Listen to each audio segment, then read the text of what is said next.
Hello, it's Darren from Grills Plants here in Cornwall in the UK, and it is today, the date I'm making this video is the 21st of March. So in here in the UK, it's very much feeling like spring now. So today we're going to grow or sow from seed Echinacea. So with Echinacea and a few others, heliopsis, I'll just show you.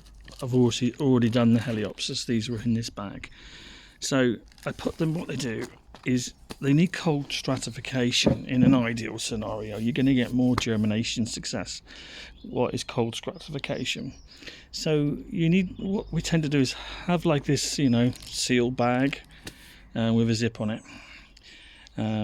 We have 3 or 4 pieces of kitchen roll, soak it with a sprayer, and then we place the seeds on, and then we place them into the bag, and then they go on your shelf in your fridge. I've got a fridge specifically for my stratification that I do.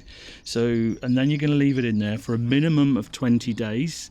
I've left them in there for 30 days, but the date on here of when I put them in there, the 18th of February, and like I said, 21st of March today. So over 30 days is cold stratification. So what you're trying to mimic by doing this is you're trying to mimic a cold winter, and then germination takes place in spring. So the seeds think that they're dormant, they think it's cold, they think it's winter because they're in the fridge. And then 30 days, 20 to 30 days, take them out. And what we're going to do now is take each individual of these seeds and place them in this tray and then cover them. So there they are, they're out the bag. What you might find is you've got a few still left in the bag. I'm just going to put my fingers in there and get them out at the end. So I wear gloves, you don't need to. So what you want to do is, because they're wet, almost if you press your finger onto them, you should be able to pick them up. There they are, very tiny. And then I'm just going to place them in the tray, dab them so they stay in place.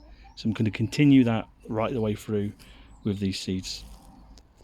There you go, they're all laid out now. So I'm going to just take this into my potting shed now and then just firm the seeds in with my little tool. Not too hard, just gently, just to make sure that they make impact with the compost. So this is a tool I use. It's just a flat surface with a handle, and then I'm just going to lightly tap the seeds down just like that. Check underneath to make sure no seeds have stuck to it. Alternatively, you can use another seed tray, place on top, tap down, and that will do the same job.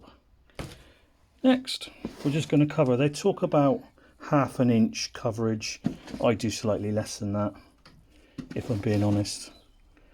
I do more like probably less than ½ a centimetre of just covering the seeds. Not all seeds you have to cover. Some seeds, like say for instance Rebecca, they're so tiny you don't cover them at all. Yeah, so that's that done. Take out the little lumpy bit. Now what we'll do, take another lumpy bit out. Actually it's just a bit of compost, so let's just crumble it. And then with my tool, lightly tap. Job done. Now all we're going to do is make a label so we know what it is. Much like that. And date it. And then what I tend to do is keep a book of everything I sow and the germination date. Then I do an update in my book of good germination, poor germination, and then I can try and work out what the problem might be, or it's worth continuing trying to grow that thing. And then in future years, and I can look back into my book and went, we grew that, did it grow well? That was a few years ago now. Let's have a look. Yeah, it did. No, it didn't. And I can make a decision on whether I'm going to grow it again. You can hear one of my little hens in the background. That's Olive. It's egg day for her, and she likes to make a fuss about laying her egg. She likes everyone to know before she lays her egg.